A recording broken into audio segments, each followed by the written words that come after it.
Miarahaba antsika rehetra indray ary izay manaraka an'ity fandaharana Zarahay Maso ity, fandaharana vokarin'ny hetsika asaon'i Madagasikara. Atolotry Dr Jean-Luc Ravelormisy. Faly ny tenako mitafa amintsika indray amin'ny mandritra an'ity fandaharana ity, resantsika ny lahatsoratra ilaina amin'ny fangatahana hianatra ao amin'ny anjerimanontolo. Fandaharana fahafitopolo izany no atolotra antsika androany ary arak'izay voalaza teo ny lohatenin'izany dia hoe lahatsoratra ilaina amin'ny fangatahana hianatra ao amin'ny anjerimanontolo. Efa noresantsika ny ampahany voalohany tamin'izy ity tamin'ny fandaharana faha-valo amby enimpolo izay ny nanaovako fampidirana amin'ny ankapobeny izany faha-sivy amby enimpolo azafady, fandaharana faha-sivy amby enimpolo izay nanaovako fampidirana ankapobeny ny nomena an'ilay lohateny izy tamin'izay fotoana izay lahatsoratra manazava ny antony fidianana lay lalam-piofanana na lay anjerimanontolo. Resantsika androany izany tohiny dia ny fandaharana fahafitopolo izany dia resantsika ireo karazana lahatsoratra ilaina amin'ny fangatahana hianatra ao amin'ilay anjerimanontolo. Dia raha ampy ny fotoana dia hanome anareo izany ireo tsara ho fantatra amin'ny fomba fanoratana an'izany na fomba fanaovana an'izany lahatsoratra izany. Misy karazany telo izany. Misy karazany telo na telo karazana izay indray ny fomba ilazana azy ireo fanontaniana izay apetrak'izy ireo, apetraky ny anjerimanontolo rehefa hangataka hianatra ao izany ianao. Izany hoe rehefa mijery an'ilay tranonkalan'ilay anjerimanontolo izany ianao dia tafiditra ao anatin'io ao ilay antsoin'ny zareo essai, lahatsoratra izany. Dia rehefa jerena daholo izany ireo fitakiana, zavatra takiana amin'ilay lahatsoratra dia azo sokajiana telo lehibe ireo lahatsoratra na ilay lahatsoratra takian'ny anjerimanontolo ireo. Telo lehibe izany ny sokajiny. Reto izany mety miovaova amin'ny fomba fanoratany azy na fametrahany azy fa reto telo reto izany no azo sokajiana azy. Azonao atao izany efa manomana an'ireo fa ho hitanao foana ireo izany amin'ny fangatahana izay ataonao. Io tsy ny anjerimanontolo ety Etazonia ihany no mitaky an'io na hoe ny ety Amerika avaratra, izany hoe Kanada, Etazonia, fa ny oniversite rehetra maneran-tany mihitsy mitaky an'io hoe firenena mandroso izany io resahako amin'ny firenena mandroso no mitaky an'io lahatsoratra io. Reto izany ilay sokajy telo. Ny fantaina voalohany, sokajy voalohany dia hoe lazalazao aminay ny mombamomba anao na ampahafantaro anay ianao. Lazao aminay ny mombamomba anao. Inona avy ny zavatra tokony fantatray momba anao. Izany hoe ity karazana fantahina ity izany, ity sokajy voalohany ity izany dia te hahafantatra ny momba anao izy. Raha izay fa azony atao koa anefa mahafantatra ny momba anao amin'ny alalan'ny ilay curriculum vitae na ilay fampahafantarana ny momba anao amin'ny alalan'ny zava-bitanao ilay CV izay efa niresantsika tany aloha. Fa amin'ity hafa ny anaovany anazy. Ny zavatra tiany ho fantatra dia izao hoe efa soratanao izany ilay CV-nao, ilay curriculum vitae-nao efa soratanao iny. Hitanay tao ny zavatra vitanao amin'ny fianarana nataonao. Fa amin'ity dia ianao mihitsy no mitantara aminay hoe iza moa ianao. Dia ohatr'izao izany mety endrika ilay fanontaniana apetrany izany. Sokajy voalohany hoy dia ny filazana momba anao. Dia ohatr'izao izany ilay karazana fanontaniana mety apetrany. Soraty ao amin'ny pejy iray, ny pejy tokana, ny mombamomba anao sy izay zavatra tianao fantatray ny amin'ny fikasanao aminao avy. Izay izany no ataony. Soraty ataovy pejy tokana, pejy iray ihany. Iza moa ianao? Ary inona ny fikasanao aminao avy? Ampidiro ao anatin'ilay izy izany anisan'ilay atao ao anatin'ilay fangatahana. Ity fanontaniana ity izany mampatahotra be ilay izy rehefa tena dinihana satria malalaka loatra tsy inona momba anazy ny tiany fantarina. hoe avy aiza zany zay ty? De mihinam-bary zany zay izy sa manakory? Inona ary ty? Sa ve le diplômako ve no tianao fantatra aminazy ty? Raha zay zany ny fantaina azonao, satria le sokajy voalohany zany ny fampahafantarana momba anao. Raha zay zany ny sokajy, zay zany ny fantaina azonao, zay le sokajy voalohany zay, de ny zavatra tokony lazainao ao anatin'io dia hazavao fanazavana ny momba anao sy izay heverinao fa tena zava-dehibe amin'ny fiainanao. Hitarina le izy. Izao zany hitariko zany ny valiny. Izao zany ny valiny soratanareo zany mazava sy fohy tsara, mazava tsara ary fohy satria izy ny teny hoe iray pejy ihany.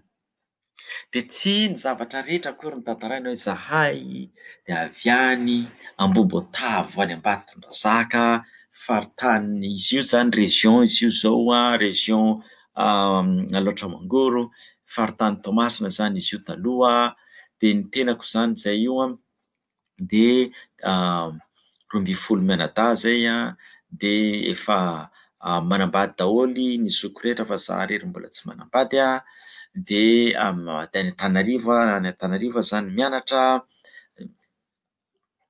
Mifidy ianao inona zany no tena tianao fantatry ireo momba anao. De mifidy ianao zavatra 2 na 3 na 4 satria nolazainy mazava tsara hoe efatra pejy, iray pejy ihany no soratana, azafady, iray pejy ihany no soratana. De ny ampidirinao amin'io zany farito ao ny toetra tsara anananao, na ny lafiny zay azahoanao tombony bebe kokoa rehefa alahatra zany ianao de alahatra amin'ny hafa ianao na mandinika ny tenanao amin'ny hafa zany de za kosa aloha tena mampiavaka anahy. Ohatra zany ianao miresaka amin'ny tenanao, tena mampiavaka anahy amin'ny rehetrarehetra kosa aloha de ny fahaizako manadihady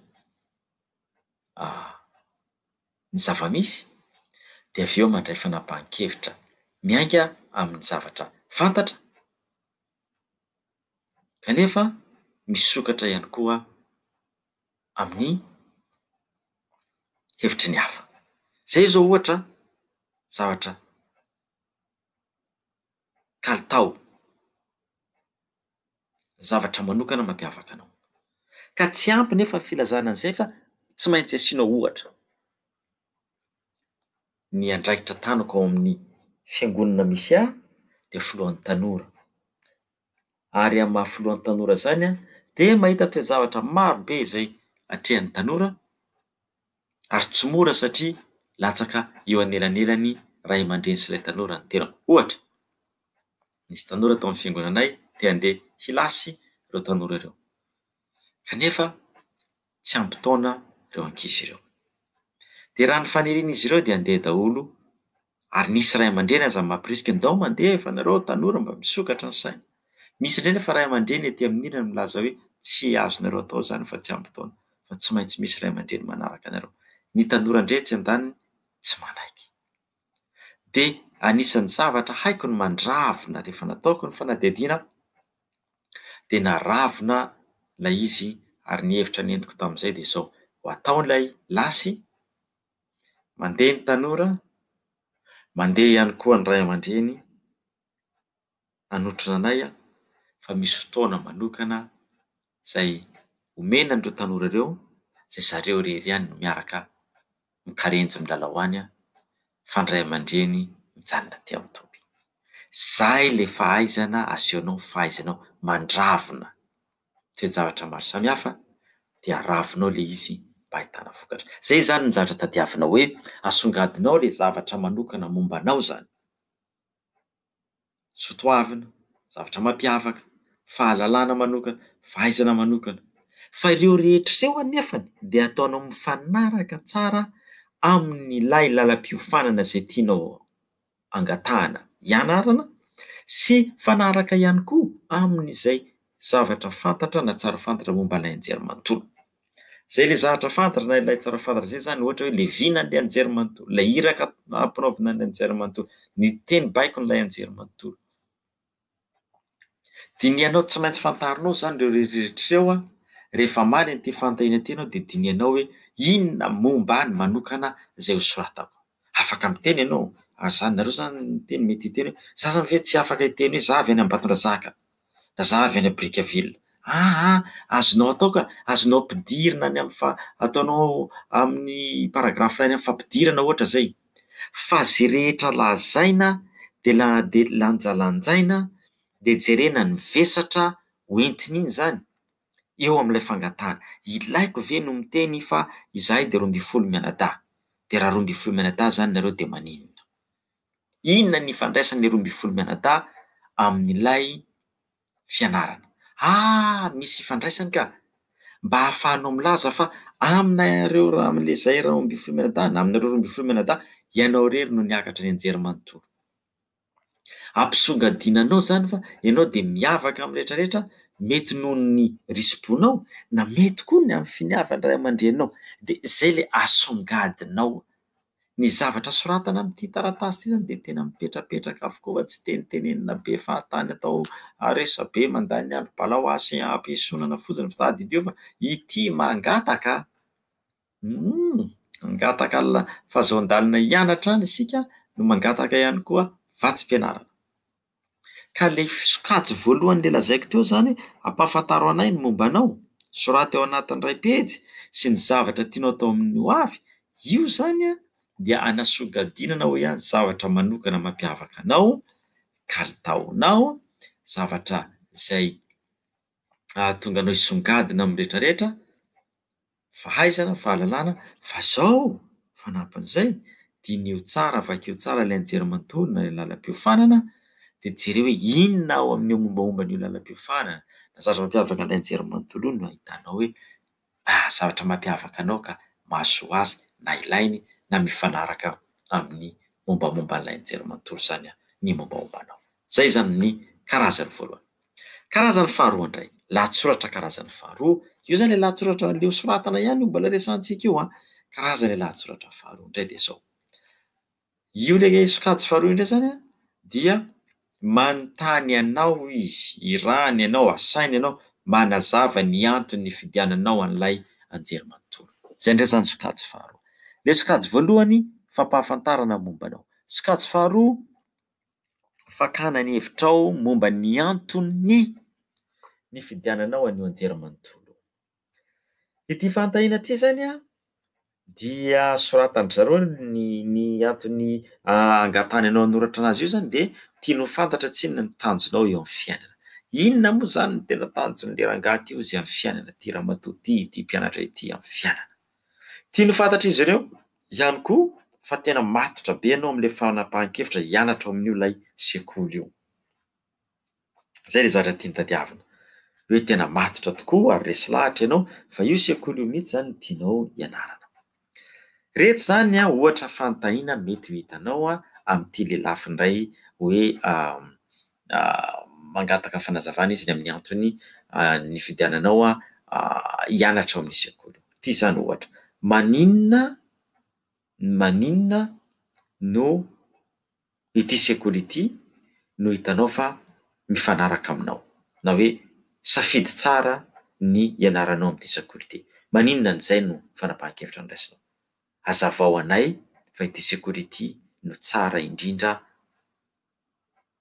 raha ny fijerinao azy ka ahatongavanao hianatra ao aminy. Zay zany ohatra ray.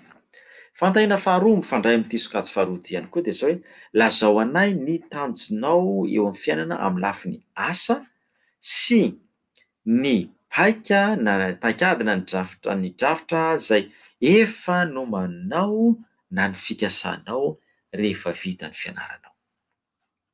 Lazao anay zany ny asa tianao atao. Dia ny faharoa, lazao anay koa raha ohatra ianao efa manana programa, manana planina ny hianatra lalindalina kokoa na avoavo kokoa ao aorianany fahazoanao an'ilay diplaoma izay alainao ato amin'ity sekolinay ity. Zay zany ilay fanontaniana. Ohatra fanontaniana ao amin'ilay sokajy faharoa, ilay sokajy faharoa teo izay mangataka antsika zany hanazava ny antony hividianantsika an'ilay sekoly na anjerimanontolo. Ahoana indray ary no amalintsika an'izay fanontaniana izay? Ahoana ary no amalintsika an'izay fanontaniana izay? Izay fanontaniana izay indray zany dia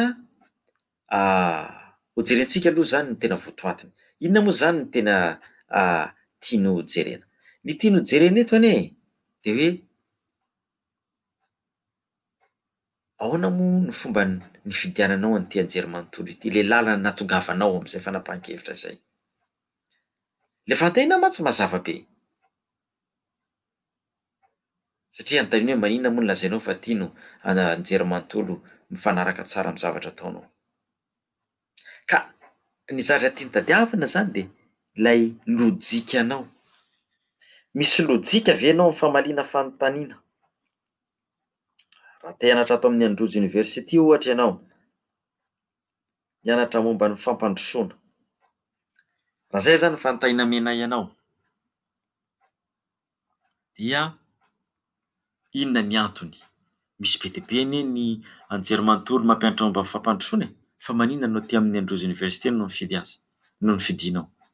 De jerena zany le lôjikanao, milaza ianao nofidiko io sekoly io voalohany indrindra satria raha ny fahafantarako azy de misy malagasy no mpiandraikitra an'io lalam-piofanana io ary amin'ny maha-malagasy azy zay dia afaka ny hanampy ahy izy rehefa hiditra sy hanadiady, rehefa hianatra ary hanadiady ny amin'ny ireo olana hatrehan'ny firenena an-dalam-pandrosoana indrindra indrindra tahaka an'i Madagasikara.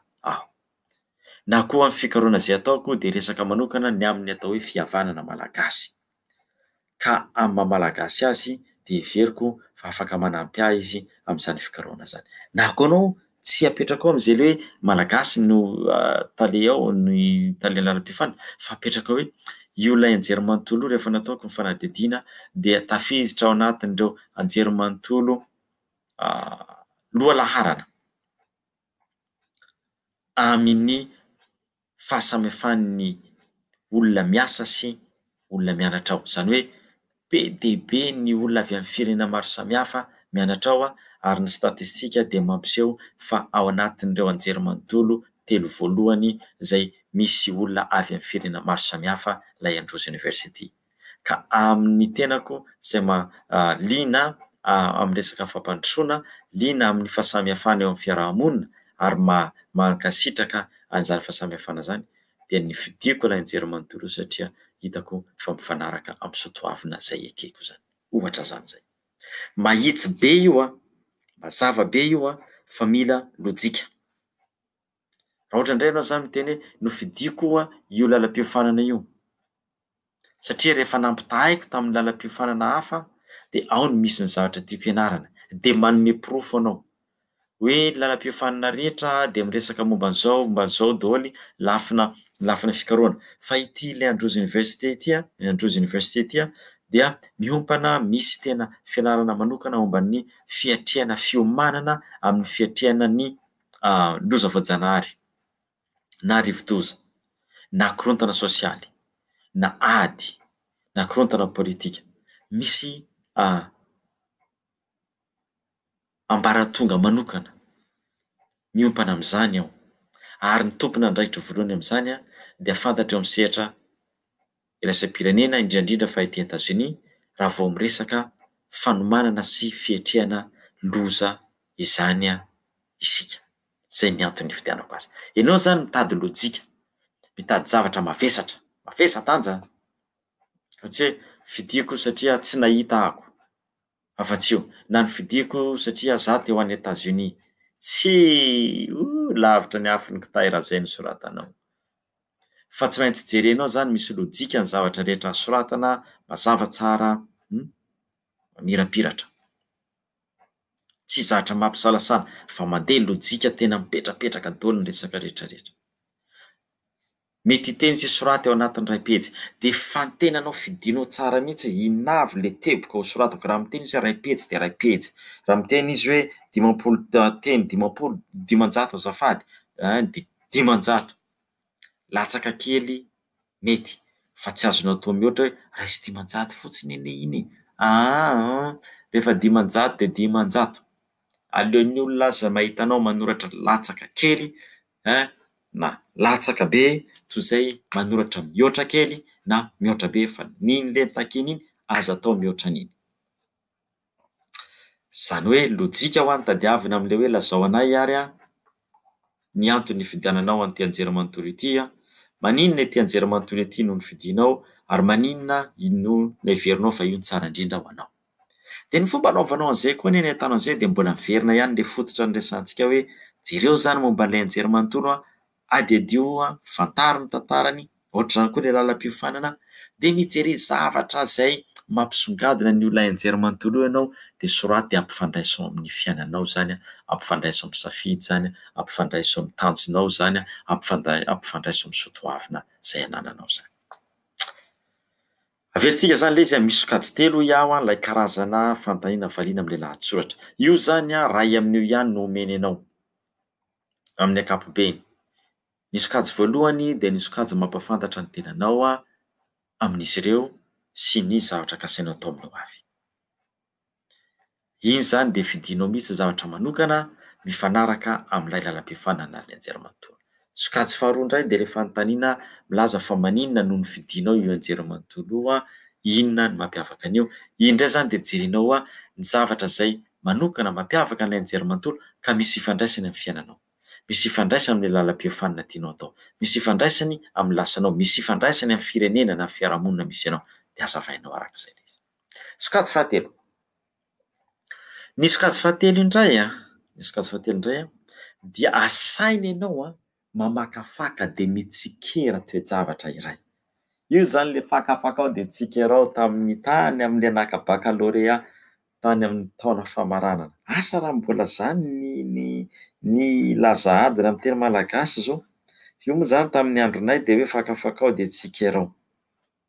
Monsieur Ramose Olivier zay mpampianatra asa le Ramose iny raha mbola any fa ela zay adiniko ny anarany fa mifanampina anarany Olivier nampianatra tao amin'ny collège Tsaraofana izy tao Toamasina dia nampianatra tany amin'ny lycée Rabemananjara. Raha mbola any zay Ramose zay raha maheno izany zao dia tena mahafinaritra mihitsy mba eto zany manao inona moa zany filazana zany fisaorana imasom-bahoaka eto amin'ny Tianao Manjery ity. Raha lehilahy zany mahay zany rangahy zany da mpianatra malagasy fa tsisy boky ho ahy eny an-tanany. Lany tsenjery daholo io lahatsoratra Edy Andriamalala zany. Edy Andriamalala zany anisan'ny fampiasany amin'ny fotoana izay nampianariny anay. Edy Andriamalala tena resahan'ny fanagasiana, asongadiny zany hoe mahagazy ary anisan'ny tena nametraka zavatra lalina tato an-tsaiko. Avy amin'io Ramose Olivier io ihany koa no nazahoako an'ilay toe-tsaina hoe isika dia tsy mialina ny tary tafita. Dia ny ahy moa zany ny tariko ilay izy hoe isika dia tsy manakana izay te ho tafita fa mampirisika sy manohana amin'izay azo atao. Dia ohatr'izay zany ilay hoe fakafakao dia tsikerao. Omeny ianao andalan-teny, andalan-tsoratra dia asainy mamakafaka ianao dia asainy mitsikera ianao. Inona ny zavatra tiany tadiavina amin'io zany? Io ilay lohahevitra famakafakana lohahevitra io. Zavatra tiany tadiavina amin'io dia hoe hatraiza ny farany tantsain'ity mpianatra ity. Raha izay hoe marani-tsaina izy fa hatraiza. Dia faharoa, no ve ity olona ity manana hevitra feno, hevitra vaovao. Misy tia karokaroka ve izy, afaka mitondra zava-baovao haivao, innovation, afaka mitondra zavatra vaovao, afaka mamorona firehan-kevitra, afaka mamaha olana, afaka mitondra antsika amina lalana anankiray izay mety hamahana ny olana misy eo amin'ny fiarahamonina. Zay ny zavatra tadiavina. Tadiavina ihany koa ny fahaizanao mandinika zavatra anankiray ka miala amin'ny mahazatra ny vahaolana entinao. Io zany ilay lazainy zareo mba hivelan'ilay baoritra ny zavatra resahany. Fa tsy rehefa misy zavatra tsy mety dia ry anona ny tompon'andraikitra. Zay manko ny efa fanao mahazatra. tsy tompon'andraikitra mihitsy ny hafa foana de gaga ianao, ny hafa foana de tena io le hafa foana io zany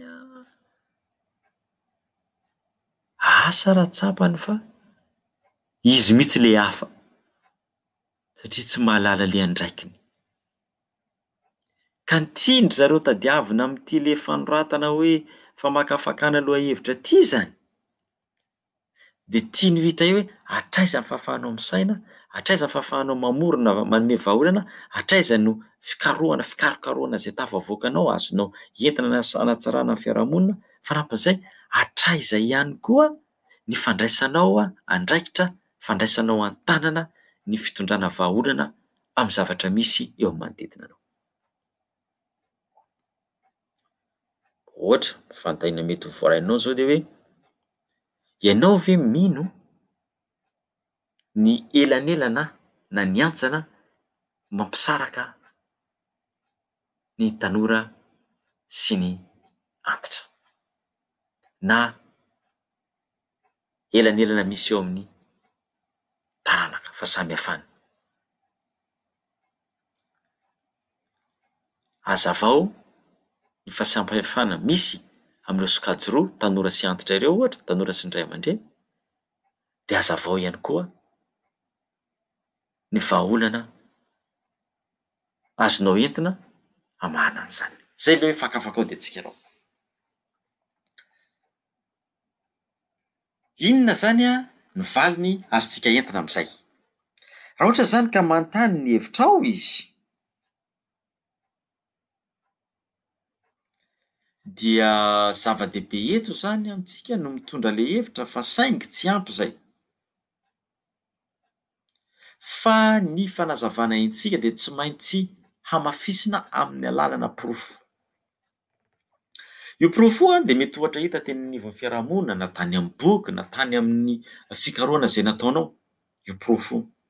Na tamina kabary na tamin'ny anao manjery na zay zavatra entinao zany mampiseho anao tena hoe haiko ty, fantatro ty, ireto ny porofo am'izay hevitra izay. Ary eto aho koa zany de mahatsiaro an'i ramose Rason Celestin. Mbola any izy zay any Majunga izy zay raha ny fahafantarako azy, any mpampianatra philo gaigy lako zany Mpamangy ramose Rason, raha maheno an'ity ianao tena nahadra izany le mpampianatra mahafinaritra, mahay koa zany rangahy zany, mpampianatra filôzôfia io miditra ao am-pianarana zay nga rainy. Tsisy boky, tsisy boky.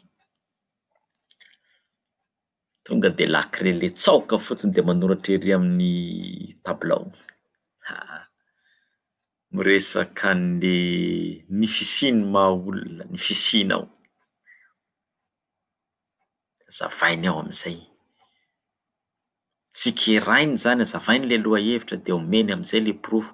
Ary amin'ny boky ohatr'izao, pejy zao, tsy tanaka fotsiny ianao ao am-pianarana fa zany olo zany tsy mamaky, tsy misy soratra, tsy mamaky zany, tsy hianjery, tonga de kapoka fotsiny am'izao. Indray mandeha zany zahay niherinan'i ramose Rason de niraisina naoty tsara de nandeha nijerena le boky fa tsy diso aho.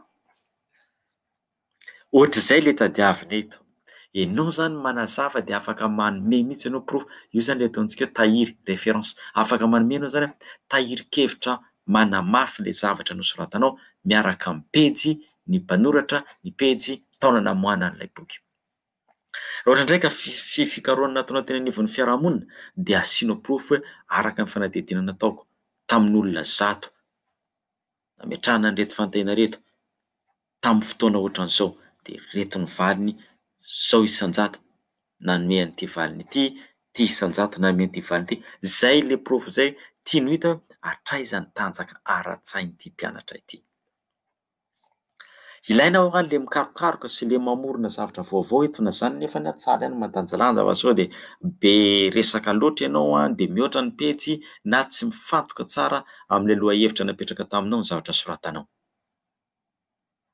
Tsara ny mamorona, tsara ny hay vao, innovation, tsara ny manana toe-tsaina mamorona, tsara ny manana fahiratan-tsaina haivao fa sao aoka mba ao anatin'ny filamatra ihany mba misy fetrany ihany fa sao de be zesta loatra haitray afa-baraka mialatsiny tsy be zesta zany mirehareha loatra misy le olona le hitanareo le zesta fotsiny mamaika de avy eo isy tsy nanjary le zavatra ny zestiavana fa niteraka olana indray tsy efa nahita an'izany tsika na mety tsika mihitsy anie zany zesta mibetsaka fa avy eo vao hita nahitsaka raha malemilemy tsy nahita tsara an'le lalana fa variana nijery an'le nandalo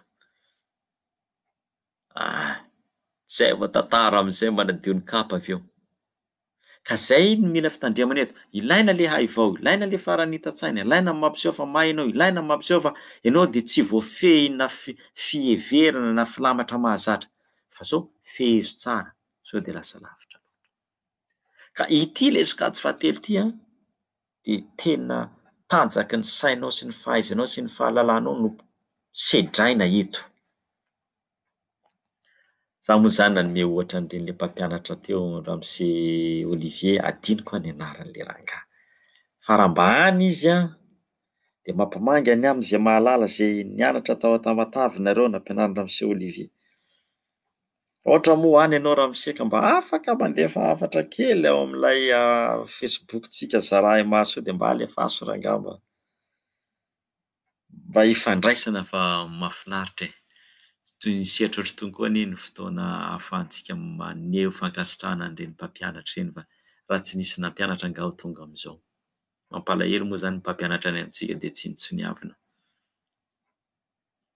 ray aman-drenay mpampianatra de fantatro mihitsy zany lanjany hoe mpampianatra raha tsy nisy any dada sy neny angaha tonga ohatr'izao amin'ny alina rehefa tonga ao an-trano tsy maintsy manao devoir latabatra lavabe zay zay rehetrarehetra zay 10 menada enina moa zany zay tamin'izay fito menada petraka eo daholo samy manao devoir de eo koa dada sy neny manao préparation tsisy miala raha tsy nisy fitsipika ohatr'izany angaha tafavoaka ao amin'izany efa miady amin'ny torimaso mbola eo zareo mbola tsy mihetsika ao amin'izany fa te handeha tory mihodinkodina amin'le seza mihodinkodina reny le ray aman-dreny karakara mpampianatra ny taridalana reny ajao izy reny ary meo voninahitra reny zay ny anisan'ny nahatonga aho lasa mpampianatra koa ny fanabeazana ny raisina de mahita koa hoe ao amin'ny fampianaranao amin'ny fanabeazana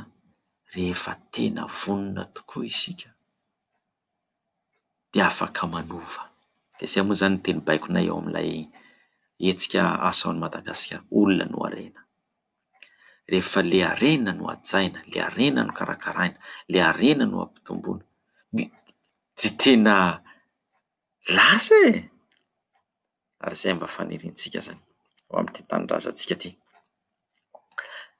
ka ireo zany lay sokajy telo lay sokajy voalohany ho iaho teo inona moa le izy iny alohantsika aloha atao ny famerenana sady efa tapitra koa ny lera ny sokajy voalohany dia fampahafantarana ny mombanao izy ianao lazao anay ny mombanao ny zavatra tadiaviny amin'io zany dia tia no hita ny fahaizanao manazava ny mombanao sy izay zavatra mampiavaka anao manokana ny sokajy faharoa indray de hoe maninona no nifidy an'ity lalam-piofanana ity na ty anjerimanontolo ity ianao ny antony anaovany an'izay indray de ny mba ahitany hoe tena matotra tokoa ianao amin'io safidy io fa tsy kisendrasendra fotsiny no nifidiananao an'ilay anjerimanontolo ary hainao mampisongadina ny zavatra tsara amin'ilay anjerimanontolo tafavoakanao mampifandray an'izay aminao ny mombanao zany safidy fahatelo sokajy fahatelo dia fakafakao de tsikera mametraka toe-javatra izy na olana izy asainy fakafakainao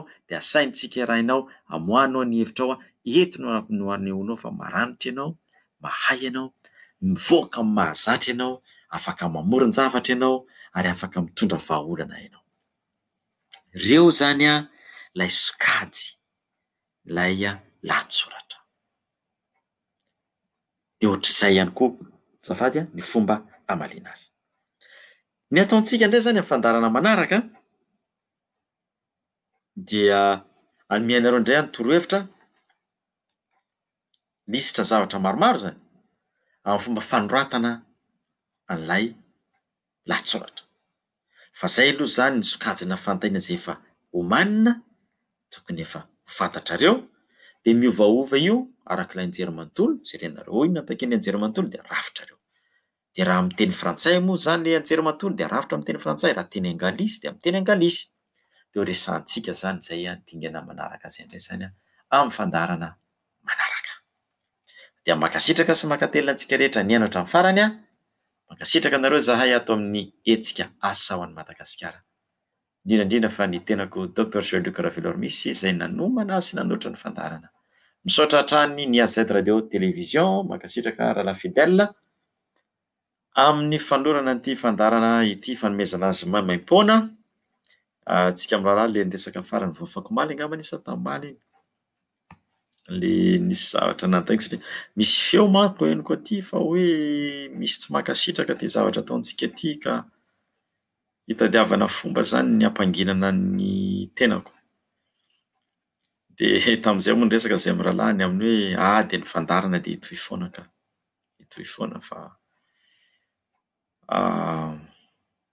isika tsy maintsy manao izay azo atao mba ho fampandrosoana ny tanora, fampandrosoana ihany koa ny firenentsika. Ka dia misaotra antsika rehetra samy tahin'Andriamanitra. Amin'ny manaraka indray tafa sy mifampitenika aminareo raha sitrapon'ny Tompo de toy izy antsika raha mipitsindray ny fandarana. Misaotra tompoko lahy, mankasitraka tompoko vavy hitahy antsika rehetra ny Tompo. Samy tsara.